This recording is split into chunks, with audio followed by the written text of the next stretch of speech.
What is time? How humans learn to measure it? It takes less than a second to find out what time it is. You look at your phone, and the answer is right there. Hours, minutes, even seconds. But what exactly is it showing? Why does a day have 24 hours? Why does an hour have 60 minutes? And why can a great day disappear in an instant, while a short wait feels endless? Does a clock really measure time? Or does it simply count something that repeats at a steady rhythm? For thousands of years, humans have searched for ways to understand time.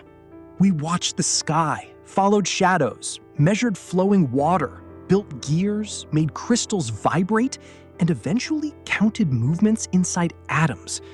But just when we thought we could measure time perfectly, physics revealed something much stranger. Time does not pass at the same rate for everyone. There may not even be a single universal now shared across the universe. So this is not just the history of clocks. It is the story of how humans turned the cycles of nature into hours, minutes, and seconds. And why, after measuring time with astonishing precision, we still do not fully understand what it is. Before clocks, for the earliest humans, time was not a number. It was the pattern of changes repeating around them. The sun rose and disappeared. The moon grew, faded, and returned. Seasons changed, animals migrated, and plants came back to life. These cycles were not just interesting, they were essential for survival. When should people hunt or move? When should seeds be planted? And when should crops be gathered? Humans had no clocks, but they had learned to read the clocks of nature. The phases of the moon helped form the first months. The sun's yearly movement revealed the seasons, while certain stars warned that change was approaching. This is how calendars began. But calendars could only tell people where they were in the year. Measuring the hours within a single day was more difficult. The solution was the moving shadow. As the sun crossed the sky, the shadow of an upright stick moved with it. This simple observation became the basis of the sundial. But sundials had an obvious weakness. They did not work at night or on cloudy days, so people began measuring other things that changed steadily. They watched water flow between containers, candles and incense burn, and sand fall through hourglasses. These devices looked very different, but they all followed the same basic idea. If we cannot see time itself, we can measure something that changes regularly alongside it. And every clock we use today still works in much the same way. It counts a repeating rhythm.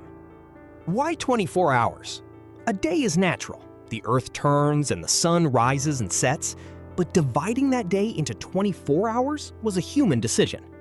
The ancient Egyptians divided daylight and darkness into separate parts by tracking the sun and certain stars.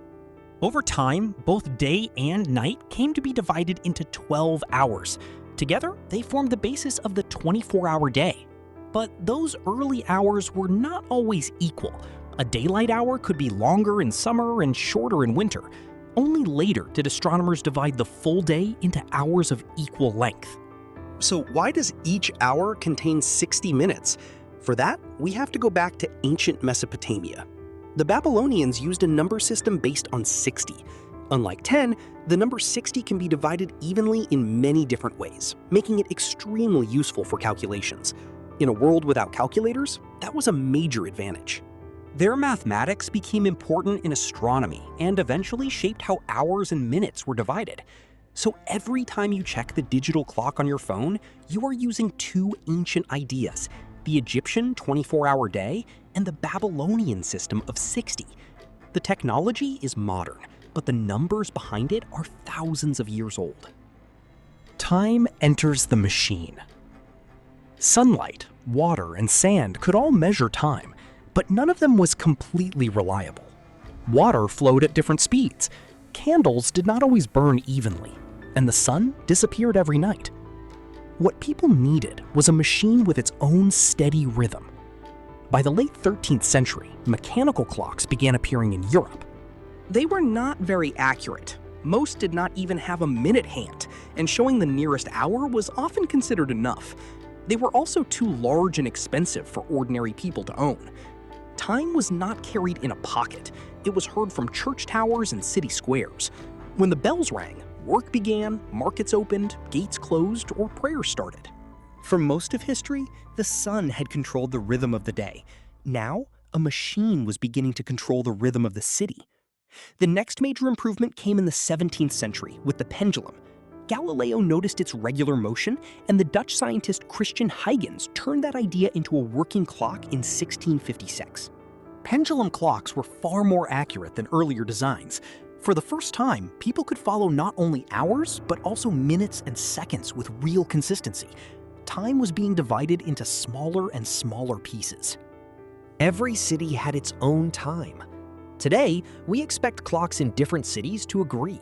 But for most of history, there was no shared time system. Each town set its own local time according to the sun. When the sun reached its highest point in the sky, it was noon. That meant even nearby towns could have clocks that differed by several minutes. When travel was slow, this hardly mattered. Then the railways arrived. Trains connected cities and made journeys much faster. But if every station followed a different local time, reliable timetables became almost impossible. The same train could appear to leave at different times in different towns. Time now had to be standardized. During the 19th century, railway companies began adopting shared time systems, and Greenwich became an important reference point. In 1884, the meridian through Greenwich was chosen as the international starting point for global time zones.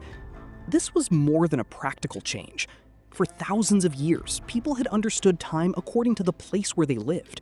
Now, cities and countries were being connected to the same invisible network of synchronized clocks.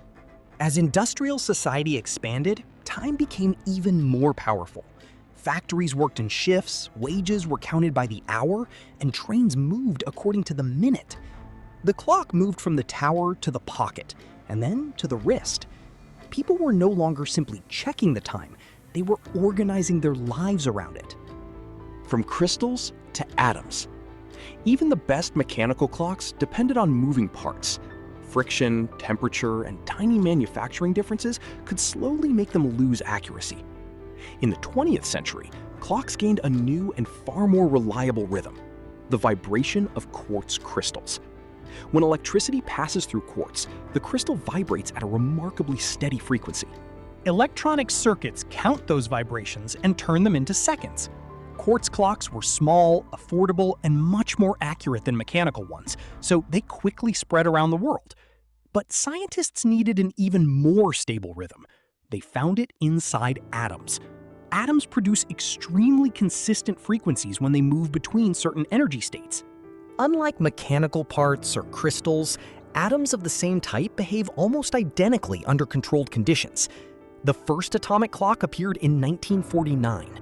Later, cesium atoms became the basis of the international definition of a second. Today, 1 second is defined using exactly 9,192,631,770 cycles associated with the cesium-133 atom. The number sounds complicated, but the idea is simple. We no longer define a second by watching the Earth turn, water flow, or a pendulum swing. We define it using the predictable behavior of atoms. And atomic clocks are not limited to laboratories. GPS satellites depend on extremely precise timing to calculate your location. Communication networks and digital systems also rely on clocks remaining perfectly synchronized. Your phone may not contain an atomic clock, but much of the world it connects to runs on the rhythm of atoms. Einstein breaks the clock. This is where the story becomes much stranger. For centuries, people assumed that time passed at the same rate everywhere, as if the universe contained one perfect cosmic clock. A second on Earth should be the same as a second on Mars or near a distant star. Einstein showed that it was not. According to special relativity, time passes differently for objects moving at very high speeds. General relativity revealed something equally surprising. Gravity affects time as well. The stronger the gravity, the more slowly a clock runs. We do not notice these differences in everyday life, but atomic clocks can measure them. In fact, the GPS in your phone would not work correctly without Einstein's theories. GPS satellites travel rapidly around Earth and experience weaker gravity than clocks on the surface. Both effects change the rate at which their clocks run. Without constant corrections, GPS locations would quickly become inaccurate. So, relativity is not just a theory about distant stars and black holes, it is quietly working every time you open a map app. But Einstein's ideas led to an even stranger possibility. There may be no single universal now. Observers moving differently can disagree about whether distant events happened at the same time. The present feels clear in everyday life. Across the entire universe, it is much harder to define. Some physicists therefore describe the past, present, and future as parts of a four-dimensional structure called space-time. This idea is sometimes called the block universe. It does not prove that the future is already fixed. It simply shows how deeply our everyday idea of time can differ from the way time behaves in physics. We have learned to measure time with extraordinary precision, but what time actually is remains one of the greatest unanswered questions in science and philosophy. Why does time move forward? Imagine an egg falling to the floor and breaking. If the scene played backward, the pieces would rise and rebuild themselves into a perfect egg. It would immediately look wrong. Hot coffee cools down. A drop of dye spreads through water. But heat does not suddenly return to the cup, and scattered dye does not gather itself back into a single drop. Why not? Many fundamental laws of physics can work almost the same way whether time moves forward or backward, but the world around us clearly has a direction. This is known as the arrow of time. It is closely connected to entropy. In simple terms, there are far more ways for things to become scattered and disorganized than to remain perfectly ordered. A whole egg has only a limited number of possible arrangements. A broken egg can be scattered in countless ways, so systems naturally tend to move toward the states that are more likely. The egg breaks. The coffee cools. The dye spreads. These changes allow us to recognize the difference between the past and the future. We do not actually see time flowing forward.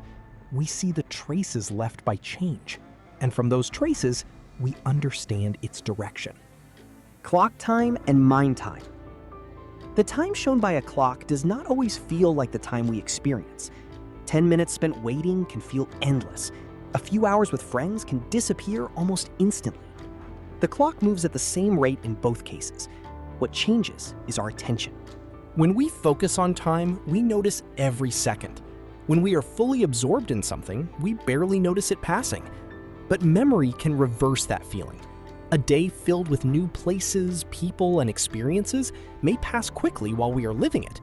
Later, because it left so many memories behind, it can feel much longer. A repetitive day may feel slow at the time, yet almost disappear from memory. This may be one reason childhood seems so long, while adulthood appears to move faster. As children, we experience countless things for the first time. As we grow older, more of our days begin to resemble one another. Time itself does not speed up, but in memory, it can seem that way. Even the now we experience is partly constructed by the brain. Sight, sound, and touch reach us at slightly different speeds. The brain combines them into one continuous moment. So the present is not a perfect mathematical point. It is more like a small window of time assembled inside the mind. And everything we see is already slightly in the past. You see the moon as it was about 1.3 seconds ago. Sunlight takes around 8 minutes to reach Earth. Some stars appear as they were hundreds or even thousands of years ago. When we look into the night sky, we are not only looking across space, we are looking into the past. The scale of human time. Now, let us step back. The universe is about 13.8 billion years old. That is almost impossible for the human mind to imagine. We understand days, years, and perhaps a few generations, but billions of years are far beyond anything we can experience. So imagine the entire history of the universe stretched across a straight line, 10 kilometers long. The Big Bang is at the beginning. Today is at the very end. On that scale, the last 5,000 years of recorded human history would fit into only a few millimeters. An average human lifetime would be about the width of a single hair. all our worries, achievements, losses, plans, and memories would exist inside an interval almost too small to see. That may sound insignificant, but perhaps it means the opposite. Within this enormous history, we are living through one of the rare moments when the universe can observe and question itself. Our ancestors watched the sky. Later, we measured shadows, built clocks, synchronized cities, and learned to count the rhythm of atoms. Yet, after all that progress, the most basic question remains unanswered. What is time? Perhaps it is a fundamental part of the universe. Perhaps it emerges from something deeper. Or perhaps part of what we call now is created by the mind to make reality easier to understand. We do not know. And perhaps that is the greatest irony of time. We can define 1 second as exactly 9,192,631,770 atomic cycles. Yet no clock can measure the value of a single moment. Thank you for watching. And as always, never stop being curious.